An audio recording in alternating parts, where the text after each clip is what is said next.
Correio Debate de volta. O juiz federal Ilan Presser, do Tribunal Regional Federal da Primeira Região, suspendeu na noite de ontem a exigência de regularização do CPF para obtenção do auxílio emergencial do governo durante a pandemia do novo coronavírus. O magistrado deu 2 dias para a Caixa retirar a exigência sob pena de multa diária de R$ 5.000 em caso de descumprimento.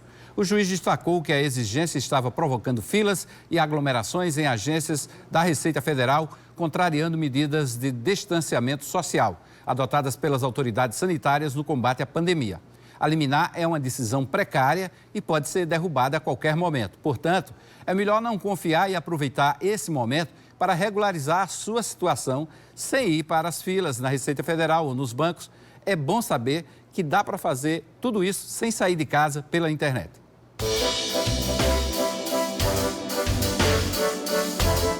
A inscrição de um novo CPF agora pode ser feita por e-mail e, o que é melhor, de graça. A Receita Federal deixou de exigir a taxa de R$ 7,00 que era cobrada pela emissão do documento e também tirou a obrigatoriedade da solicitação ser feita pessoalmente. Essa medida, de acordo com a Receita, tem o objetivo de facilitar o acesso das pessoas ao auxílio emergencial de R$ 600 por conta da pandemia do novo coronavírus, já que o documento é obrigatório. Agora, a inscrição tem que ser feita por um endereço de e-mail que muda de acordo com o estado. Então, papel e caneta na mão para anotar o endereço da Paraíba. É o atendimento rfb.04@rfb.gov.br. Esse é o endereço em que as pessoas vão fazer a inscrição do novo CPF. Para isso, tem que anexar um documento de identidade atualizado, além de um comprovante de residência e de uma foto do rosto. Agora, detalhe para essa foto do rosto, que ela tem que estar acompanhada, a pessoa tem que segurar a identidade tanto na frente como no verso, ou seja, tem que aparecer os 2 lados do documento e ele tem que aparecer de forma legível. Então, vou repetir aqui o endereço do e-mail, é o atendimento rfb.04@rfb.gov.br. Como estamos falando do seu direito, é bom saber. Simon Cavalcante para o Correio Debate. O Tribunal Superior Eleitoral negou o pedido de adiamento das eleições municipais de 2020. O pedido foi do senador Major Olímpio, do PSL de São Paulo, em razão da pandemia do novo coronavírus. A presidente do TSE, a ministra Rosa Weber, relatou que o prazo é estabelecido por lei e qualquer alteração feita judicialmente extrapola os limites de atuação da Justiça Eleitoral. Ela disse que o TSE ainda entende ser possível a realização das eleições no prazo estabelecido. E hoje, pela manhã, em sessão remota, o ministro Luiz Roberto Barroso foi empossado como presidente do TSE. E é ele quem vai comandar as eleições municipais deste ano em todo o país. Por falar em eleições, o Tribunal Regional Eleitoral da Paraíba começa a resolver as pendências de eleitores de forma remota. A solução encontrada foi o uso do WhatsApp. Por esse aplicativo de mensagem, vai ser possível, por exemplo, tirar o primeiro título. Mas o recadastramento biométrico vai continuar suspenso. A iniciativa é inédita no país, com a suspensão dos atendimentos presenciais nos cartórios em virtude da pandemia. O TRE da Paraíba decidiu que vai utilizar o aplicativo WhatsApp para resolver pendências dos eleitores. A medida é para dar cumprimento ao calendário eleitoral, que estabelece o dia 6 de maio como data limite para a resolução dessas pendências e também para não prejudicar os eleitores que ficariam impedidos de participar das eleições de outubro. O anúncio foi feito hoje pelo secretário de Tecnologia e de Informação do TRE. Precisamos adotar medidas as mais urgentes possíveis para manter a normalidade dos serviços. O Tribunal Regional Eleitoral da Paraíba vem desenvolvendo suas atividades de uma maneira satisfatória, continua fazendo aquilo que tem que fazer, mas a principal delas, que é atender o eleitor, estava interrompida. Isso estava incomodando demais o desembargador Zé Ricardo Porto, que pediu para que nós desenvolvêssemos uma solução para atender a todos os eleitores que precisam, aqueles eleitores que estão com risco de perder seus direitos. Os eleitores cancelados, os eleitores os que completaram 18 anos e precisam do título para desenvolver os seus atos da vida civil, para que esses eleitores não venham a ter prejuízo. Só que ele exigiu, em atenção ao que determina a OMS e as boas regras em uso atualmente, que nós fizéssemos isso sem tirar o nosso atendente de casa e principalmente sem que o eleitor precisasse se deslocar para ser atendido.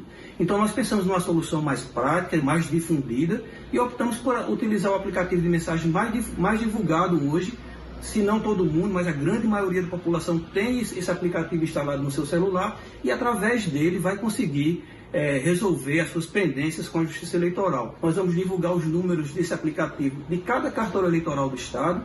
O eleitor manda uma mensagem para o cartório do domicílio no qual ele é eleitor, recebe uma mensagem de volta com o que ele tem que fazer para enviar a documentação comprobatória. O atendente vai preparar o atendimento para aquele eleitor e antes de concluir vai fazer uma chamada de vídeo para ele para comprovar que realmente quem está pedindo aquele atendimento é o eleitor. A gente sabe que atendimento ao eleitor é um direito personalíssimo, não pode ser feito atendimento por outra pessoa e a melhor forma de a gente comprovar isso é através de uma chamada de vídeo, conversar um pouco com o eleitor para ter essa certeza. Então, a solução pode não ser a ideal, mas é a possível para o momento. Nós vamos garantir esse atendimento para todos os eleitores que nos procurar. O desembargador se preocupa demais com isso. Acho que a gente não pode ficar parado e a gente tem que fazer alguma coisa.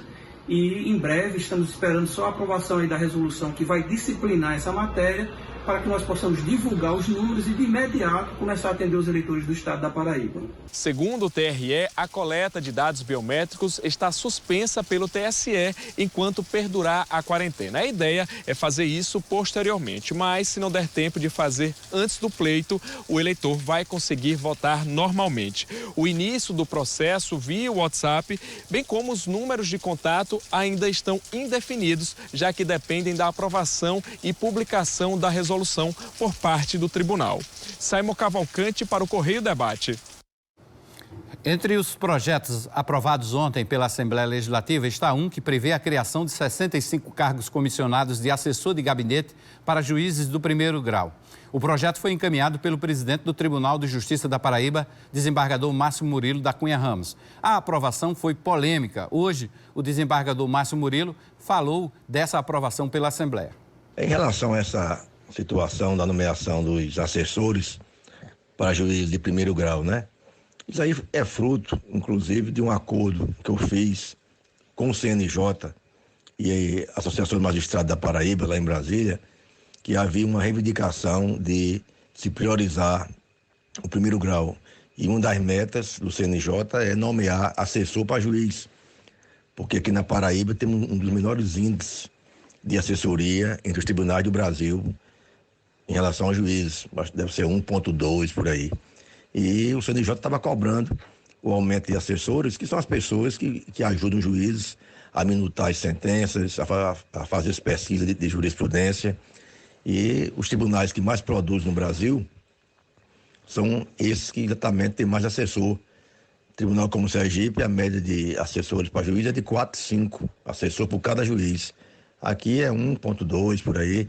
Então estamos seguindo uma meta de gestão controlada pelo próprio CNJ para priorizar o primeiro grau, dando uma produtividade.